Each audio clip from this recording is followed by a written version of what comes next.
काजल अकेली तो हैं। आ जाओ काजल।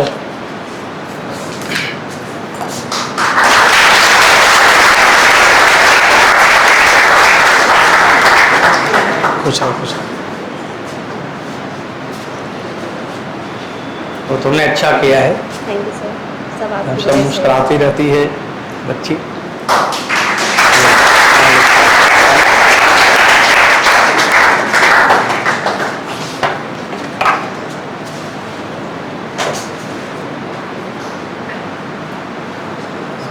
छोटा छोटा लाया करो जी, इतना बड़ा बच्चे खा पाएंगे?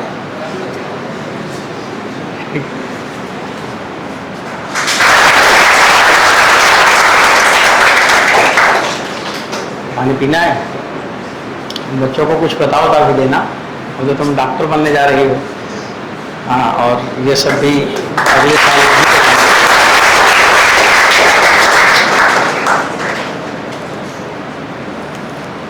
वैसे। चलो वेल डन, बहुत अच्छा किया। ठीक है, तो अब तो ये सारा हो गया, फैसिलेशन तो हो गया, और अब तुम ही बता दो इनको कि तुम कैसे पढ़ी हो। बताना मुझसे ये तो नहीं बताना है कि तुमने क्या की हो, तो जान गए कि तुम्हें MBBS मिल गया, medical college Haryana medical college all India quota से जा रही हो, वो तो जान गए। अब इनके लिए तुम क्या बता सकती हो, पढ़ाई लिखाई या तुम्हारे मन में जो अपने कोचिंग टीचर जो भी जैसा ख्याल हो, अब जो तुम्हारी अपनी इच्छा हो उससे क्या बोलें? अभी कुछ आप कर रही है तुम्हारे सर को। सबसे पहले मैं पांडे सर को थैंक यू बोलना चाहूँगी, और पांडे क्लासेस प्रयागराज को, क्योंकि आज मैं जहाँ भी हूँ, जिस पोजीशन पे खड़ी हूँ, सर की देन है, इस कोचिंग की देन है, और मेरे मम्मी पापा और मेरी फैमिली। क्योंकि एक गांव से निकलकर यहाँ आना बहुत बड़ी बात होती है अपने आप में, और मैं भी आप लोगों में से थी, वहाँ पीछे बैठती थी, सर की बातें बस ध्यान से सुनना था। क्योंकि एक दिन यही सेलिब्रेशन चल रहा था, तो मैं पीछे बैठी थी, मैं और मेरी दोस्त, हम दोनों ने डिसाइड किया कि हाँ अगले साल काजल पक्का दोस्त, मतलब पक्का हम लोग डॉक्टर बनेंगे। हमने कहा ठीक है, बनते हैं, फिर मतलब ट्राई करते हैं कोशिश। तो फिर हमने मतलब हम दोनों ने किया, और मैं आज आपके सामने खड़ी हूँ। मेरी दोस्त का किसी कारणवश नहीं हुआ, पर मुझे 100% भरोसा है कि उसका इस बार हो जाएगा। और सबसे बड़ी बात, जो सर बोले, सर की बात एकदम सही रहती है, भले ही आपको चाहे जैसा भी लगे, सर की पूरी बात सुनिए, और जो भी बोलते हैं आपके अच्छे के लिए बोलते हैं। और जो भी डाउट है आप सर से पूछिए, क्योंकि सर के सिवा कोई आपका डाउट क्लियर कर ही नहीं सकता है। मैं सर के, मुझे जो रहता था कोशिश करती थी कि अपने आप से करूं, पर जब नहीं होता था तो मैं सर के पास जाया करती थी, पूछती थी सर से। और कभी भी जब पढ़िए आप तो सिर्फ पढ़ाई करिए, ये नहीं कि आप फोन चला रहे हैं, ये कर रहे हैं, वो कर रहे हैं, कुछ नहीं, सिर्फ पढ़ाई कीजिए।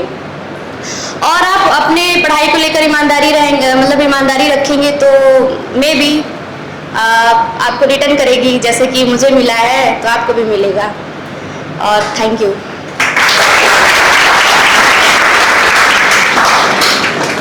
तो बच्चों, अपना इन्होंने शेयर किया, और आप लोग भी सब समझदार ही हो, और कोई ज़्यादा अंतर नहीं है। सभी लोग सिलेक्शन, जिसका डेडिकेशन है, डेडिकेशन तो समझते होंगे, ऑनेस्टी, ईमानदारी, कि हमें ये काम करना है, डेडिकेशन अगर है तो सिलेक्शन होगा। सिलेक्शन पढ़ाई से ज़्यादा इम्पोर्टेंट क्या है? डेडिकेशन। अगर आप डेडिकेटेड हैं कि हमें ये काम करना है, तो फिर आपका मन करेगा ना कि वो कैसे पूरा करना है, तो आपको फिर अपने आप ही किताब उठवा देगा और अपने आप ही पढ़ने लगोगे। और जब मेरे मन में इंटरेस्ट, मेरे मन में कोई डेडिकेशन ही नहीं, मेरे किसका क्या करूँगा और मैं क्या बनूँगा, क्या होऊंगा, तो जब तक ये आएगा नहीं तब तक जबरदस्ती कोई किसी को बांध कर नहीं पढ़वा सकता। फिर मन में आएगा ही नहीं पढ़ने का, फिर क्या आएगा मन में? मोबाइल चलाएं, बैठे रहें, टाइम बिताएं, तो ये सारी बातें आएंगी। इसलिए सबसे इम्पोर्टेंट क्या है? ऑनेस्टी से अपने लिए लगो, तभी बच्चों आप सक्सेस पाएंगे, और फिर तब ऑनेस्ट होके देश में भी अपनी ब्रेन की जो ज्योति है उसको फैलाएंगे, और फिर आप ही जैसे हजारों हजार लोग बनना चाहेंगे। फिर हमारा देश बदलेगा और सब यहाँ पे अच्छे हो जाएंगे, क्योंकि किसी भी कंट्री का डेवलपमेंट केवल किससे होता है? बच्चों से ही होता है, और बच्चों के एजुकेशन से। और आपको भी समझ आ रहा होगा कि एक ही ऑप्शन ऐसा है जिसका कोई ऑप्शन ही नहीं है। वो क्या है? पढ़ाई। पढ़ाई एक ऐसा ऑप्शन है जिसका कोई ऑप्शन नहीं है। आप देखिए बच्चे पढ़ लेते हैं, पढ़ते कितना बड़ा चेंज हो जाता है। अभी ये कल तक अपना सिंपल सोचते रहती थी कि मेरे को सिलेक्शन लेना है, डॉक्टर बनना है। घर में भी लगता था कि बच्चे कर रहे हैं क्या होगा, और जैसे रिजल्ट निकला वैसे इनके लाइफ में कितना चेंज हुआ। आप भी समझदार हैं, समझ रहे होंगे। अब सारे जो रिलेटिव हैं जो कभी सोचते रहे होंगे कि पता नहीं, बहुत सारे लोग इन पे भी डाउट करते होंगे कि पता नहीं होगा भी कि नहीं होगा, तो इन्होंने क्या किया, उनके डाउट को अपने मेहनत से ये प्रूफ किया ना कि हमारे ऊपर विश्वास करो, मैं वो हूँ जो आप चाह रहे हैं, मैं करके दिखा दूंगी।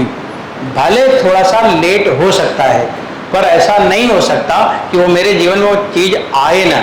इसलिए लेट हो जाना कोई प्रॉब्लम नहीं है। अगर लेट हो भी गया है कोई दिक्कत नहीं है, लेकिन आपके ऊपर जो पेरेंट ने विश्वास किया है, टीचर ने विश्वास किया है, उसे पूरा करना है। मतलब आपको साबित करना है कि हम पे आपने विश्वास किया है तो मैंने वो पूरा किया पेरेंट के लिए। और बच्चों, आपकी जिम्मेदारी है कि हम देश में कुछ अपना अच्छा करें। इसलिए आप अपने एक लाइफ स्टाइल अलग ही रखा करें। सामान्य लोगों जैसा अगर हम सोचेंगे तो सामान्य हो जाएंगे। अगर हम अलग तरह से अपने को सोचेंगे तो हम अलग हो जाएंगे। अगर हम ये सोचेंगे कि हम वर्ल्ड के सबसे अच्छे स्टूडेंट हैं आज, वर्ल्ड के सबसे अच्छे डॉक्टर बनेंगे कल, और वर्ल्ड में अपने देश का नाम ऊंचा करेंगे, ले जाएंगे, और अगर आपने मन में से सोच लिया तो बच्चों ये आप ही से काम होगा। जब आइंस्टीन ने सोचा था कि मैं ऐसा इक्वेशन दूंगा कि सारे लोग मेरे पीछे चलेंगे, मिल्कान, उन्होंने एक बार ऐसे बोल दिया था कि मैं एक इक्वेशन देने जा रहा हूं मिल्कान जी, और वो शायद एक अलग तरह का इक्वेशन होगा। और इसके बाद वो लगातार 27 डेज कमरे से बाहर नहीं निकले, 27 दिन लगातार कैलकुलेशन करने वाला आदमी, और जब इक्वेशन ले आया तो सारे लोग नतमस्तक हैं आज तक। ये है डेडिकेशन कि मैं इसको जिद है, ये जिद किसी चीज को पाने की जिद, और जब पाने की जिद आ जाए, जुनून आ जाए ना, तो सारे लोग हार जाते हैं। ये निद्रा जो आपको आती है वो तो अपने आप ही छू मंतर हो जाएगा। ये जो मन करता है मोबाइल चलाने का, वो कभी मन ही नहीं करेगा कि फोन देखने का। मोबाइल तो चलाना दूर, फोन देखने का मन नहीं करेगा। बस उसी में लगन ऐसी लग जाए और आपके मन में ये हो जाए कि हमें ये काम करके अब दिखाना है, अब समय आ गया, वक्त बहुत हो गया, अब वक्त जाया नहीं करेंगे, अब रिजल्ट में कन्वर्ट करना है बस। और दिन भर यही बच्चों अपने काम पे लग जाओ, सब अच्छा हो जाएगा।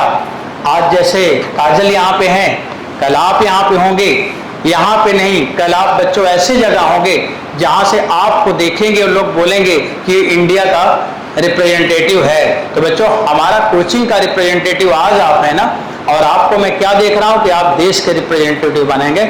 देश के नाम से आपका नाम जोड़ दिया जाए, बस यही आपके टीचर के लिए सबसे अच्छी बात होगी, और आपके पेरेंट्स के लिए। ठीक है, बहुत बढ़िया किया, वेल डन, शाबाश, वेरी गुड।